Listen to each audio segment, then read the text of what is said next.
Have you ever wondered about the PR stories behind trending brands? What makes them present themselves in a certain way? And why does it work? Or maybe you're just looking for fresh insights to start your day. Light the Narrative podcast is where we spark conversations with voices in the PR industry, exploring different perspectives on what's happening in public relations today. You can listen while you're cooking, cleaning, or just going about your day. So within crisis, a lot of them don't want the attention. American Eagle was having a major fallout based on an ad that had run featuring actress Sydney Sweeney. Gap ad wasn't necessarily planned to, it just came at the right time and it had the right formula that resonated with people. I think I would say a brand should always be prepared for a reaction if they are going bold and creative in a very different format towards their brand language. When I became a mom, I wouldn't have chosen a baby product that was like a really wild, where I wouldn't make a purchase decision or want to buy into a brand like that. Within those certain markets, I think you have to always understand what's relevant and what's appropriate. First of all, what is the risk that they're taking? How far are they taking this risk? There's some risks you would take that no matter what happens, your brand will always be tied to that forever. The insightful sound to your day. Light the Narrative podcast.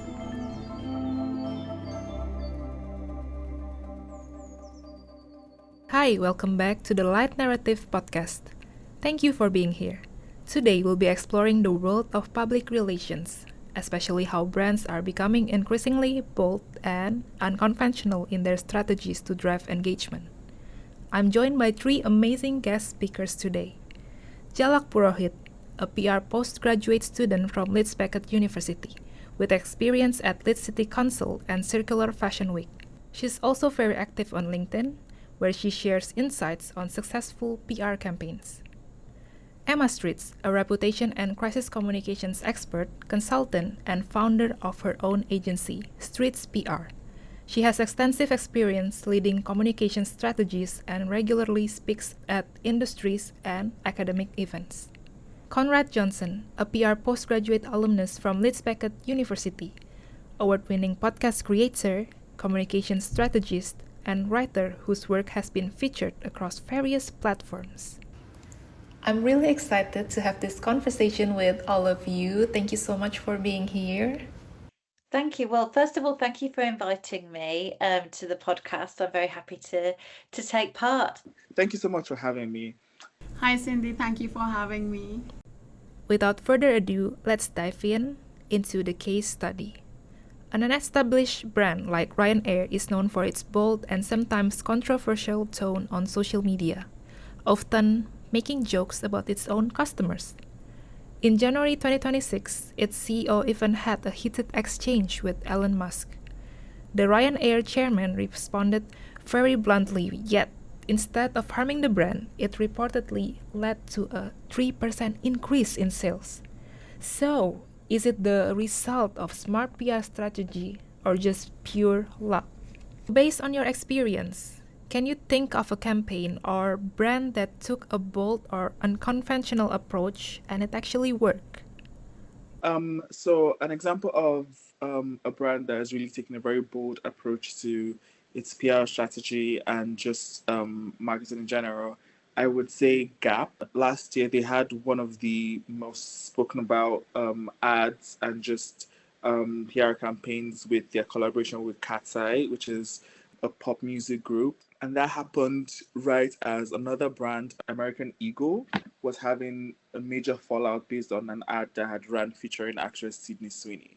So as much as the Gap ad wasn't necessarily planned to answer the American Eagle ad, it just came at the right time and it had the right formula that resonated with people.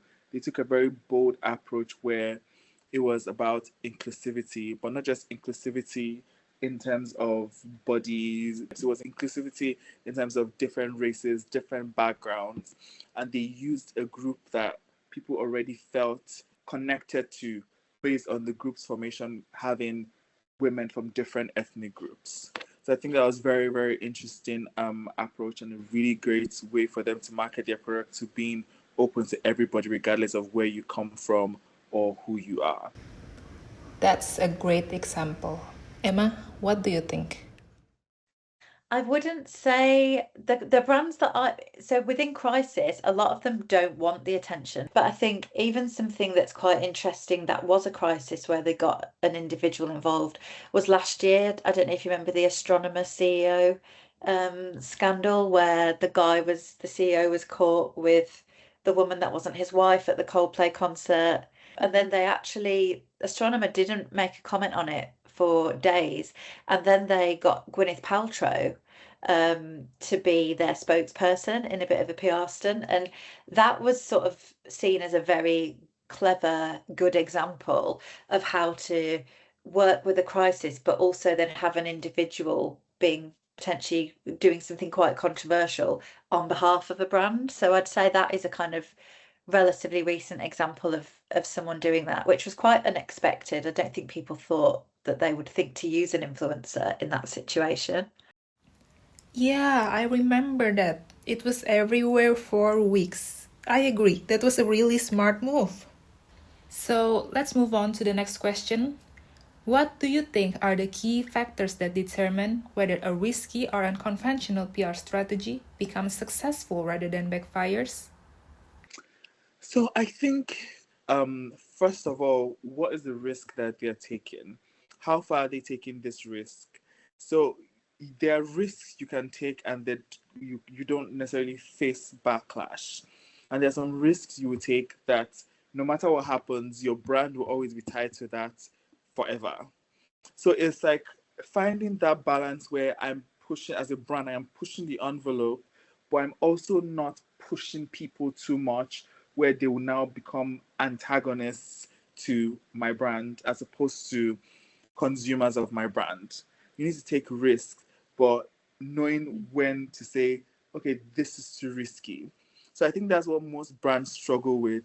They either don't want to take risks at all, or they're taking too much of a risk and then crossing the line or the point of no return. And also understanding your audience is very important. So what kind of risk can I take with my audience? How can I push myself creatively with my PR strategy with this particular audience? How do I understand Gen Alpha and then appeal to them without losing Gen Zs? You used Ryanair as an example.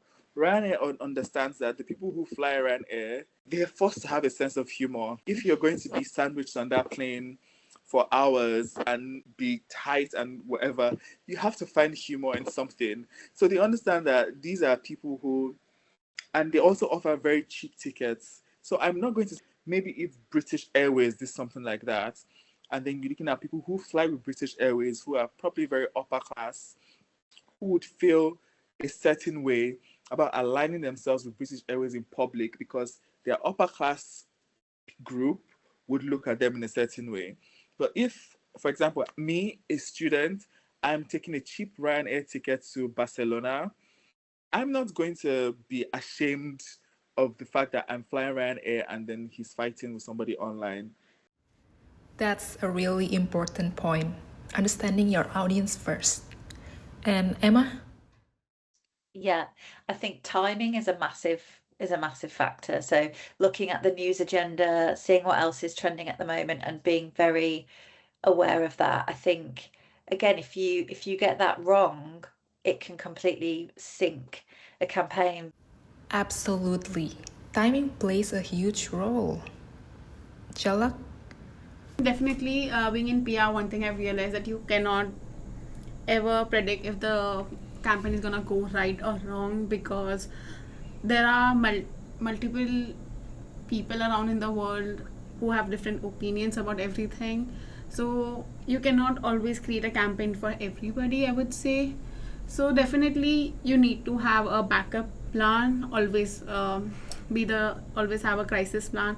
And one thing I would say, a brand should always be prepared for a reaction if they are going bold and creative in a very different format towards their brand language. So yeah, I think is to be prepared with their crisis strategy first, before their main strategy. That's interesting. So it's not just about the idea, but also being prepared for what comes next. And where do you think the line is between strategic risk taking and reputational damage? It's a risk, and I think it gets to the point where you have to really balance out, do the pros outweigh the cons of a particular strategy? But again, it depends on how risk averse are your leadership team. Are you owned by a private equity company, which are a lot more cautious, for example, or if it's a founder-based brand or a startup, those types of products and brands are naturally going to be more of a risk taker and more dynamic, and when they've got less to lose. But if you're again regulated, or you've got a lot of different shareholders or equity backed, that risk is not worth it. So basically, it really depends on the type of brand and how much risk they can afford to take. Strategic risk and reputational damage really go hand in hand when it comes to moments like this. But when a brand cannot justify the reaction that movement has caused, that's where I think the line has crossed the movement. So again, as Conrad said, that brand should always know what their audience want and what they should listen to their audience. You really need to know what your brand is. That's a great point, especially around how brands respond afterwards. Move on to the fourth question. Do you think brands today need to be more extreme or unconventional to capture attention? I think it depends on the brand. For example, I've worked with parenting brands in the baby sector. Now, when I became a mom, I wouldn't have chosen a baby product that was like a really wild, advert or something really controversial. Like that wouldn't have been where I wouldn't make a purchase decision or want to buy into a brand like that. So within those certain markets, I think you have to always understand what's relevant and what's appropriate. So for me, some parents might love that, but like for me, I wouldn't want that. So I think that approach doesn't work for every type of product and every type of brand. That makes sense. Context really matters depending on the audience and industry. Conrad? I think this is very interesting because, as much as I would say, I think brands need to take risks, I think it's also important to know what kind of brand that is. So there are brands that have built a legacy and they cannot afford to take risks because they've built a legacy, they've built an audience, their audience understands who they are. There's that synergy that already exists. And then there are brands who are trying to break into the space. So I feel you take more risk when you're trying to cut through the noise. So if you're a new brand trying to establish an audience, yes, take the biggest risks you can. Push the envelope as much as you can, but once again, understand their limits. Exactly. It really comes back to knowing your brand and its boundaries. And last, what's one piece of advice you would give to brands that want to go viral without damaging their reputation? It's always come to that the best brands don't avoid risk, they just design it carefully. So don't be scared to take risk, and even if it turns into damage, always have a strong PR team behind it who can manage the crisis and the virality together. I would say do a lot of social listening. So it's important to understand your audience before you take a risk. You can't take a blind risk. You need to understand what your audience is interested in. So when you take a risk on a project, it sort of lands with them, because there's no point doing a project if it doesn't resonate with the people you're trying to reach. I think there are some really clear takeaways here. From Conrad, the importance of understanding your audience and being a strong social listener. From Emma, how timing and brand context shape whether a campaign succeeds. And from Jhalak, that taking risks can be powerful, but only if you're prepared for the response and ready to take accountability. Thank you so much to all of our guest speakers for sharing your insights. Thank you so much for having me. Thanks so much for having me on this. Thank you so much. Thank you, Cindy, for having me on this podcast. I really enjoyed. Thanks, Emma and Conrad. Really enjoyed this conversation. And thank you to everyone listening to Light the Narrative podcast. I hope you gained some meaningful insights from today's conversation. See you in the next episode.